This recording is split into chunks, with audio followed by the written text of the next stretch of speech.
might be having an engine issue. Not totally sure yet. And we've heard about the 5 car complaining about the same thing. Said he heard some noises he wasn't familiar with, came down pit road, lost a lot of laps, and now William Byron unsure about what's going on under the hood of his Valvoline Chevrolet, Marty. And Rudy Fugle heard that radio transmission and just dropped his head. They know the issue with his teammate Kyle Larson.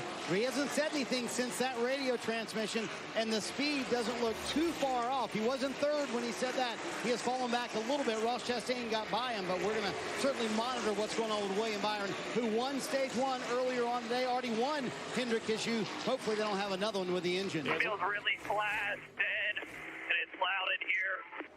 Says it's flat and loud inside the car. So what I think, Steve mentioned this earlier, there could be an issue with the exhaust.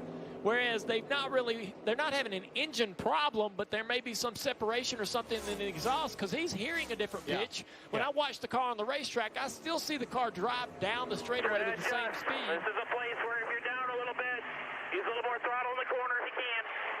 He's telling his driver, hey, we might have an issue that's just lost a little power, but hey, that'll help us through the middle of the corner, Marty.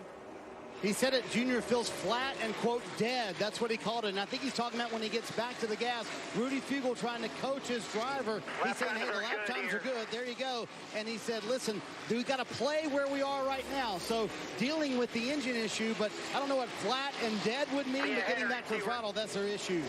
I thought he said loud in here. Loud in here, he did. And that tells me there's he said that too. Separation in the exhaust somewhere that's changed the pitch for the driver, you guys. I'm sure y'all have dealt with that in your... And listen, that's a great point. You know how when you're beside someone, how you used to be beside someone, the pitch inside the car would change. And you think something in the air inside the car changes. The pressure changes. So many things change. So that makes you feel something a little bit different. I am going to say something about being a little bit down on power here.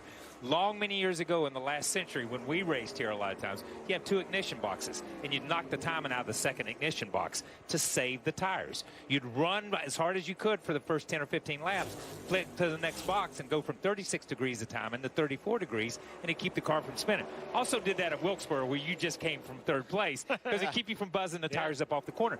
But you could still make time on these old tires because the drop-off is so great. It's hard for people to understand. Just because you have 10,000 horsepower, you don't need 10,000 horsepower to run around a racetrack this slick.